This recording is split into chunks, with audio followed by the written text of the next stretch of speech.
이러다 홍한테 뺏기는 거 아닐까요? 홍이 1등은 안 되나요? 이 당시 홍은 누구일까요? 전 국민이 아는 홍.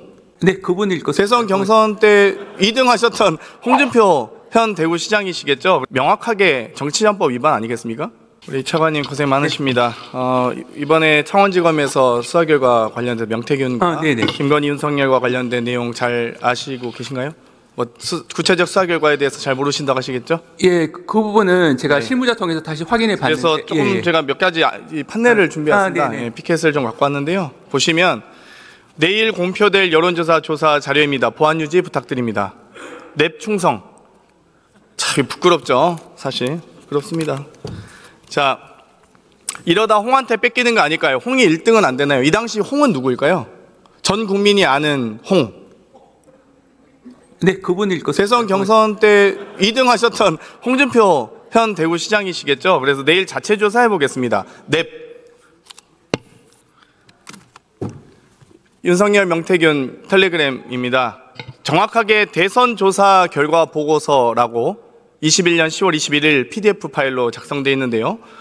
이 내용을 보면 국민의힘 당내 경선 책임당원 안심번 5,044명의 여론조사 결과 자료입니다. 이렇게 이야기가 나오는데 비공표 여론조사에 대해서 특정 후보에게 제공한다면 명확하게 정치자금법 위반 아니겠습니까? 저도 정당 실무를 많이 봐서 이렇게 미공표 여론조사 제공받으면 무조건 이거 불법인 건 알고 있거든요. 네, 법률 위반 소지는 있습니다. 알죠.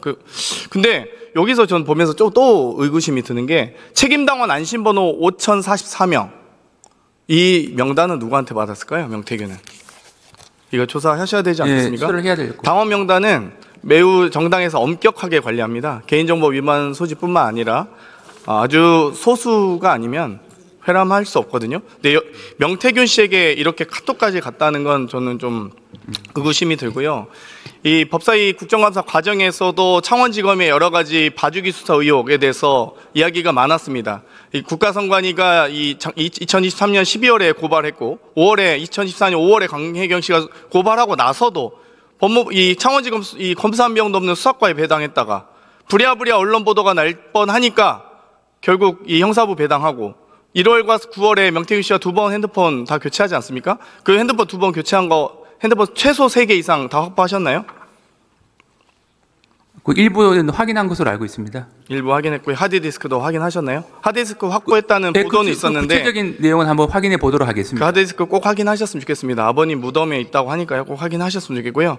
창원지검 수사보고서 24년 11월 4일 날 작성된 것으로 보입니다. 예. 그러면 저희가 국감 끝나고 아마 10월 말쯤 아마 이 보고서 하는 것으로 알고 있었는데 조금 늦어지긴 했지만 이 부분은 지금 차관께서는 보고 받으셨나요? 수사 보고서? 예, 아까도 다른 위원님께서 질문하신 것 관련돼서 종합해서 말씀드리면 저도 이제 그 뉴스타파에 나온 거는 오늘 아침에 처음 보고를 받았고 그 전에는 알지 못했습니다. 근데 제가 그 내용을 확인해 보니까 기본적으로 그게 이제 재판 기록에 있는 거라고 합니다. 그래서 기본적으로 창원팀에서는 어차피 공개되는 걸 전제로 수사 기록에 편찬했고 증거를 제출한 부분입니다. 그래서 그 부분에 대해서는 한치 의혹이 없이 수사할 것으로 알고 있고 아까도 다른 위원님께서 그 부분을 사전에 보고 받으셨냐라는 부분에 대해서는 제가 답변 취지를 약간 정확히 말씀드리면 그 문건 자체를 보고 받은 적은 없습니다. 다만 창원에서는 명태균과 관련된 여러 가지 의혹들에 대해서 계속 보고를 하고 있기 때문에 개락적인 내용은 보고받았다는 정도 말씀드릴 수 있고요. 이 내용에 대해서는 저도 사실 처음 오늘 아마 이 수사보고서는 심우정 총장이 먼저 보고받고 나서 법무부 장관이 보고받았겠죠? 이 수사보고서 자체는 보고받은 적은 없습니다. 수사보고서 자체는 하지만 수사 내용에 대해서 파악하신 적 있습니까? 요 구체적으로 파악되는 바는 없습니다. 다만 대통령실도 보고를 안 받았을까요? 보고 받았을 사항은 아니라고 봅니다. 왜냐하면 저희도 대통령과 관련된 수사 내용이자 기록인데 대통령 민정수석실에서 수사를 보고를 안 받았다고요? 기본적으로 지금 보여주신 수사 보고서 자체도 저도 오늘 아침에 저는 이 보고서 때문에 12월 3일 날 비상겸했다고 봅니다. 본인과 관련된 비리가 적나라하게 최소한 정치자금법 위반과 뇌물죄가 적용될 것으로 예상된 윤석열 씨가 비상겸할 수밖에 없다고 봐요. 다급하게 국회 본회의 하루 전날 그것도. 의원들이 다 지방 내려갔으면 어떨 뻔했는지 참 안타깝고요. 아마 이런 수사 결과 과정을 법무부 장관이 제대로 제재하지 못했기 때문에 이상민 행안부 장관은 왜 탄핵 소추안이 발의되자마자 사임서를 수리하고 법무부 장관은 너 헌재 가서 이겼다 와 이렇게 대통령께서 하셨을까요? 잘 모르시겠죠. 그 부분은 개인적으로 판단하신 부분인 것 같습니다. 네, 들어가셔도 좋습니다. 김선호 차관님 나오세요.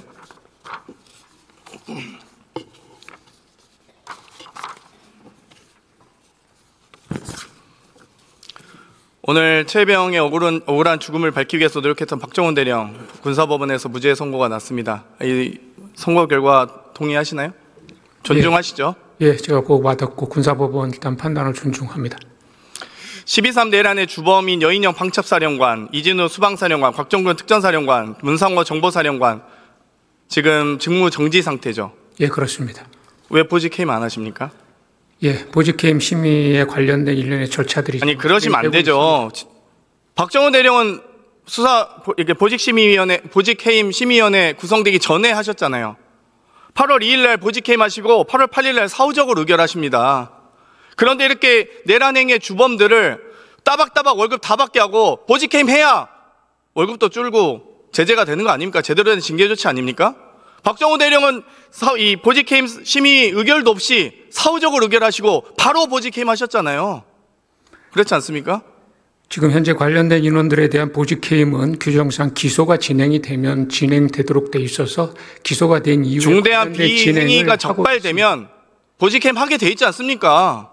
왜 말을 자꾸 바꾸십니까? 예, 기소와 관련된 것. 아니 그러니까 이러니까 봐주기 하는 거 아니냐는 의혹이 있는 거예요. 예. 지금 군에서도 제보가 안 들어오겠습니까? 왜 직무정지하냐? 이렇게 중대한 위반 사유가 있는 사람들 당연히 보직해임 해야지. 예, 지금 진행하고 있습니다. 보직해임 사후적으로도 의결 가능하고 중대한 위반 행위에 대해서는 하셔야 된다고 봅니다. 직권으로.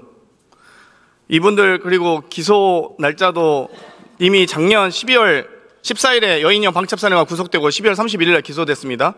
징계 번호 부여했습니까? 예, 지금 현재 관련된 징계 접수했고 관련된 수사 진행 관련. 그러니까 징계 번호까지 다. 예. 원래 기소 전에도 징계 번호 부여합니다. 근데 왜 이 사령관들에 대해서는 보직해임도 안 시키고 징계 번호도 부여 안 합니까? 기소된 직후도 안 했습니다. 제가 확인해 본 결과 기소되면 즉시 하든지 기소되기 전에도 징계 번호 부여해서 심의하지 않습니까? 근데 왜 안 하십니까? 그러니까 봐주기라는 얘기를 자꾸 듣는 겁니다. 어떻게 답변하십시오? 예, 관련된 제가 징계 절차하고 보직해임 절차가 진행이 되고 있는데 지금 의원님께서 말씀하신 그것이 왜 즉각 진행되지 않은 것에 대한 시간적 차이는 제가 한번 가서 확인하십시오. 그때 김동엽 검찰단장도 뭐 여러 가지 저희가 이 질의 과정에서 문제 제기를 했지만 지금 방첩사부터 해서 여러 특전사 법무실장 임용 과정에서 많은 문제들이 있었잖아요. 그것도 확인하셨습니까? 중력급 보직이 왜 대령으로 격상됐는지, 왜 임기가 2년인데 1년밖에 안 됐는데 갑자기 급격히 그렇게 방첩사령관이 좋아하는 법무실장 바뀌는지 그거 확인하셔서 답변을 주셔야죠. 왜 안 주십니까? 예, 제가 확인해서 답변 드리겠습니다. 이 징계 번호도 확인해서 답변 주시기 바랍니다. 예, 그렇게 하겠습니다. 돌아가셔도 좋습니다. 여러분들은 지금까지 이런 이슈들을 보게 되면 어떤 생각이 드셨나요? 제가 항상 여러분들께 뉴스만 평소에 잘 챙겨보셔도 돈이 된다, 돈을 벌 수 있다고 말씀을 드렸는데요. 그 이유는 제가 지난 5월 초에 여러분들께 뭐라고 말씀을 드렸죠? 지금은 정부가 주목하고 있는 K푸드에 관심을 가져야 한다. 뉴스만 보고 끝내지 마시고 투자 쪽으로 한번 생각해 보셔야 한다 라고 말씀을 드렸습니다. 그리고 나서 이런 썸네일들을 뉴스를 통해서 많이 보셨을 텐데요. 이렇게 정부가 정책으로 밀어주는 산업이 이슈가 됐을 때 정보에 민감한 부자들은 어떻게 생각할까요? K푸드 관련주는 뭐가 있는지, 어떤 종목이 나에게 돈을 벌어다 줄 수 있는지를 생각한다고 말씀을 드렸죠? 그 이유가 뭐냐 하면 부자들이 봤을 때는 이슈가 곧 돈으로 이어지고 이런 이슈들이 돈을 벌어준다는 경험적 확신이 있기 때문에 부자들은 항상 이런 사회적 이슈들을 관심 있게 챙겨본다고 말씀을 드렸습니다. 실제로 제가 지난번에 시청자분들과 함께하는 주식으로 수익 내기 이벤트를 진행했었는데요. 당연히 100% 무료로 진행했고 여기 보시면 저한테 구독이라고 문자 남겨주신 모든 시청자분들께 이렇게 K푸드 관련주 중에 가장 급등할 확률이 높은 한성기업 딱 한 종목을 여러분들에게 추천을 드렸어요. 그러면서 여기 나와 있는 대로 정확하게 얼마에 사야 하는지, 그리고 어느 정도 올랐을 때 팔아야 하는지 이런 부분들까지 자세하게 알려드렸었는데 결과가 어떻게 되었죠? 오른쪽을 보시면 아시겠지만 제가 5월 2일에 문자로 이 한성기업을 소개해드리고 나서 주가가 이렇게 2배 넘게 급등이 나왔다. 그래서 당시에도 굉장히 많은 분들이 제가 드린 한성기업으로 수익을 내셨을 텐데요. 다시 한번 축하드린다고 말씀을 드리고 이번에도 마찬가지입니다.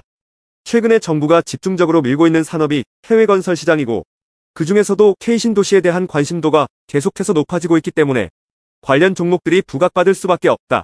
그 중에서도 정부가 가장 핵심적으로 밀어줄 것으로 예상되는 K신도시 대장주 한 종목에 돈이 몰릴 것이다. 당연히 우리가 이쪽으로 생각해야 한다는 겁니다. 그래서 이번에도 지난번과 똑같이 저에게 신청이라고 문자 보내주시면 정부가 강력하게 추진할 것으로 예상되는 K신도시 정책주 중에 앞으로 대장주 역할을 하면서 주가가 가장 크게 급등할 한 종목을 구독자분들에게 문자로 종목명과 사고 파는 시점을 모두 알려드리겠습니다. 그래서 여러분들이 주식으로 돈 버는 연습을 한번 해보시라 이렇게 말씀을 드리고, 지금 이 영상을 보시는 시청자분들 중에 나도 이번 종목이 궁금하다 하시는 분들은 누구나 상관없이, 그리고 어느 시간대나 상관없이 부담 없이 이렇게 상단에 제 번호를 항상 남겨놓고 있습니다.